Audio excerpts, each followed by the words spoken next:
3회차 복습 강의 진행하겠습니다. 기본서 65페이지 목적의 사회적 타당성 그랬는데, 우리 법률행위가 효력이 생기려면 목적이 확가적사여야 된다는 거예요. 사회적 타당성이 있어야 되는데 103조 선풍기, 선량한 풍속, 기타 사회질서에 합치해야지 되죠. 위반한 사항을 내용으로 하는 법률행위는 무효로 한다. 이렇게 추상적 규범을 두고, 사람들이 이건 안 돼. 그러면 무효, 돼. 그러면 유효. 이렇게 된다는 것이다. 근데 그 판단을 언제를 기준으로 하느냐? 법률행위가 이루어진 때. 그래서 첩계약도 현재 우리나라에서 무효인 거지. 그게 조선시대로 올라가면 무효가 아니다라고 했었잖아요. 그 다음에 이제 동기불법이 나와 있는데, 동기가 나쁜 거예요. 살인하려고 흉기를 사거나, 도박하려고 돈을 빌리거나, 매춘하려고 가옥을 임차, 렌트하는 거예요.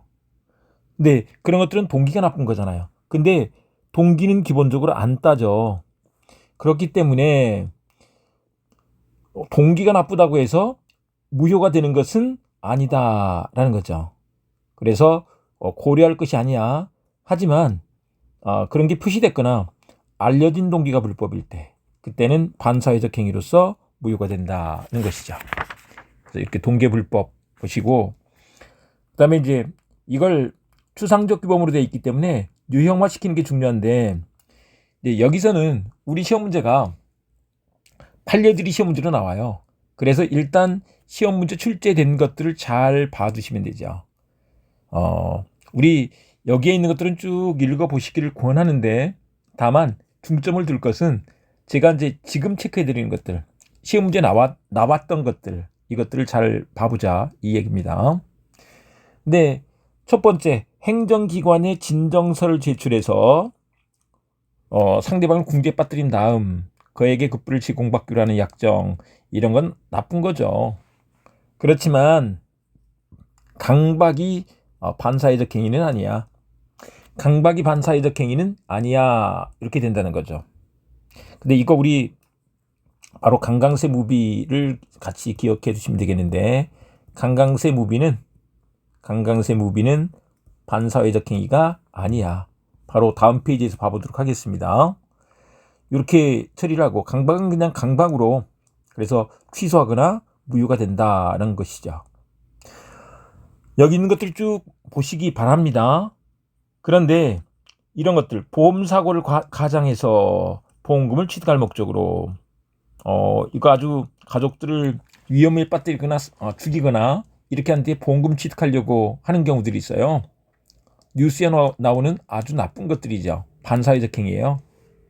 또 다수의 보험 계약을 통하여 보험금을 취득할 목적으로, 이런 것들은 나쁘다 이 말인 거죠.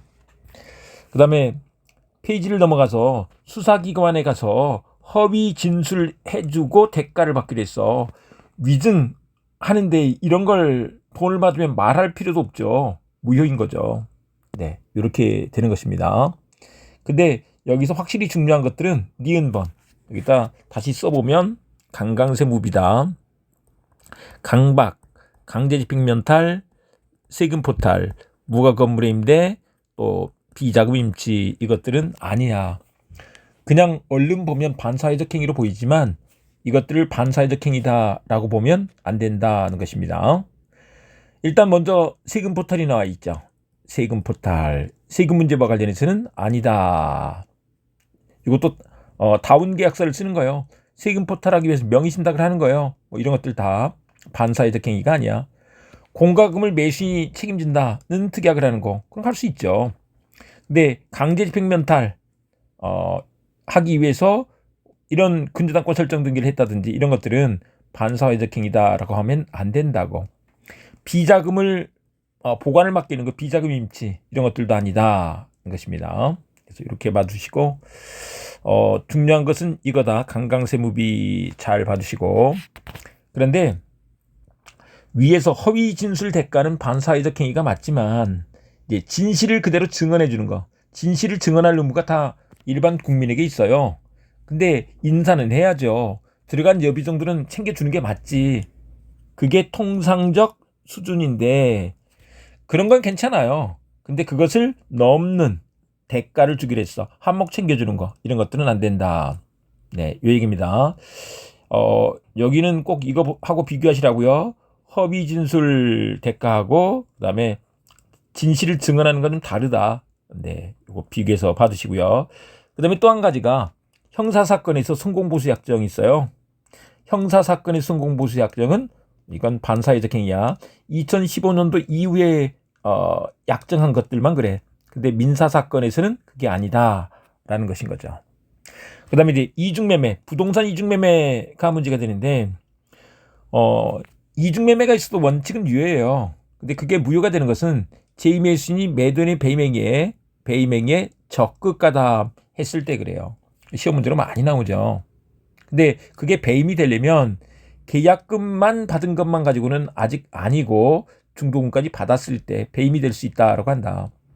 그다음에 적극 가담 이거 아는 것만 가지고는 적극 가담이다라고 하지 않는다. 그러니까 제2매수인 병이 매도인 갑이 을에게 팔았다는 것을 아는 경우만 가지고는 적극 가담이다라고 하지 않는다. 적극적으로 뭔가 요청, 유도했을 때만 그렇게 인정된다는 것이죠. 그래서 이렇게 봐주시고 그다음에 나머지는 쭉 넘어가셔서 보시고 그다음에 우리 윤리적 질서에 반하는 행위가 남아 있는데 윤리적 질서에 반하는 행위와 관련해서 첩계약이 있어요. 첩계약은 다 무효예요. 그 중간에 있는 것들 다 무효야. 우리 부적관계 종료를 해제 조건으로 하는 증여계약 이건 이제 조건편에서 볼 건데 이 말 자체가 뭐냐 그러면 우리 헤어지면 돌려줘 하면서 증여를 한 거예요. 붙어 있어라 이 말인 거죠. 첩계약은 붙는 건 무효야. 그런데 떨어지는 것은 유효라는 거죠. 단절하면서 해소하면서 뭔가 생활 대책을 마련해 주는 거 이런 것들은 반사회적 행위가 아니다. 반사회적 행위가 아니야. 이걸 구별해서 받으시고요. 그 다음에 이제 개인의 자유를 심하게 제한하는 행위 나와 있는데 여기서 특별히 좀 나왔던 것은 뭐냐면 우리 과도하게 무거운 위약벌 약정이 있어요. 너무 심하게 페널티를 줬어. 이런 것들은 무효다 이렇게 하게 된다는 거죠. 그런데 이제 그게 아닌 게 해외 파견된 근로자가 일정 기간 근무해야 되는데 아니면 뭐 소요공비 배상해라 하는 사규나 약정 이런 것들은 반사회적 행위가 아니다. 해외 파견된 것 자체가 어느 정도 특혜성이 있기 때문에 일정 기간은 근무해야 돼. 이런 취지인 것인 거죠. 그래서 이렇게 받으시고 그 다음에 이제 지나치게 사행적인 행위 나와 있는데 이게 도박 관련해서는 다 무효야 이렇게 알아두시면 돼요. 도박 관련해서는 다 무효야.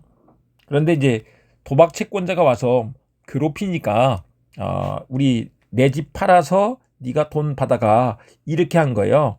그 팔아서 하면서 대리권을 수여했죠. 근데 대리권 수여까지 무효가 되는 건 아니야. 왜냐하면 그것까지 무효를 해버리면 이제 거래 상대방 병이 피해를 입는 일이 생기니까 그러면 안 되겠다. 이렇게 정리하시면 돼요. 시험 문제 나올 때 도박 관련해서 나온다. 그러면 다 무효야. 그래서 도박 자금을 대여한다. 이 말은 사실 동기가 불법한 건데 도박 자금인 걸 전제로 빌려주고 있는 거잖아요. 다 표시가 된 거죠. 알려진 경우죠. 그런 것이기 때문에 무효다. 그러나 대리권 수요 부분까지 무효가 되는 것은 아니야. 이게 된다.